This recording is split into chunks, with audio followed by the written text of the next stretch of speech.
Thank you for inviting. And see some of the best initiatives in cooperation was the headline of our session. And that description fits very well to the Barents cooperation. But you should also maybe add not so well-known cooperation. So I guess even after 25 years of existence, most people would hesitate to answer what the Barents cooperation is about. Let's change that today, at least for this audience. So this is the short version. 25 years ago, just 1 year after the dissolution of the Soviet Union, the declaration was signed of the Barents Cooperation, and the Barents Cooperation was born. And the reason was obvious. The fall of the Iron Curtain craved for a closer connection between people in our northern regions, so long divided. People who lived at the borders were not only curious about their neighbors, but also saw the potential of business and cross-border trade. So Barents Cooperation was an initiative by Thorvald Stoltenberg. It was the Norwegian foreign minister, and it was formulated as a peace project, focused on bridging northern regions in the form of people-to-people cooperation through education, business, and culture.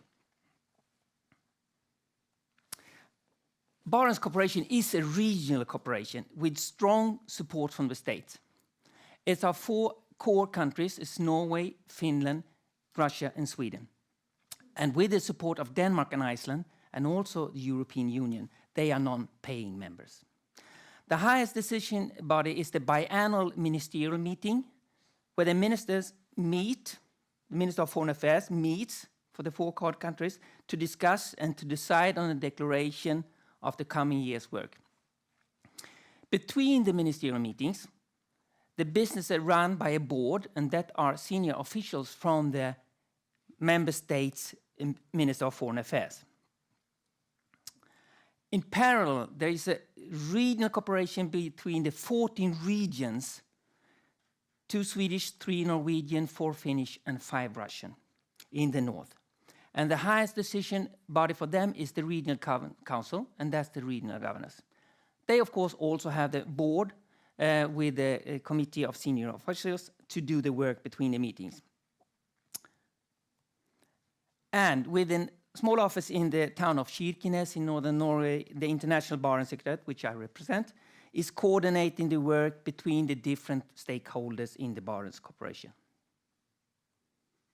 With that said, the real work, the backbone and where the action is taking place is in the working groups. Some of the working groups are national, some of them are regional, most of them are joint working groups. And they are dealing with a wide variety of tasks, from transport to tourism, youth and culture, health and education, economy and rescue. And the indigenous people have a special role. They have their own working group, but they're also entitled to be in each working group, they have a place, and they can also participate at the same table at the ministerial meeting or the regional council meetings. We also have 3 actually working groups, and they are represented here today. The Forest Network and the Environmental Group. Raise your hands. See? And they are very closer to you in this talk today.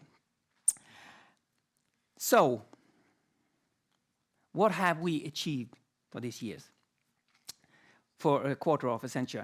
We have been building bridges, not only figuratively, but also in the practice. The bridge and the tunnel at the northern town of Kirkenes and the road to Murmansk, 250 kilometers road, was a Barents project.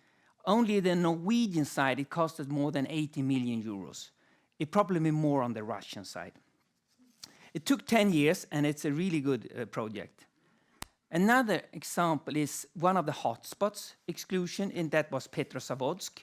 270,000 people get fresh water via a Barents project connected with the Russian government, the regions, and also NEFCO. Another interesting project was tourists about Visit Arctic Europe. That was also born in the joint working group of tourism. And it became a 6 million euro Interreg project. And the idea was to support tour operators to cooperate with each other across the borders to be more competitive and to have better growth. And culture, last year the Barents Culture Scholarship was awarded at the ministerial meeting in Arkhangelsk. 4 winners, one each from the country, got 10,000 euro prize for their work for the Barents culture. And as a last example, each year the Barents Games are arranged for Barents youth. It's for between 15 and 25 years old. And there is a summer game and a winter game. And there are more than 1,000 young athletes there to take down the barriers between the countries, but also to improve their sports skills. Of course, we have many, many more examples, but I hope that you got a little bit curious. And if you want to know more, you can either turn to me or maybe one of my colleagues, visit the website, and I will be here today and also be at the dinner. Thank you very much.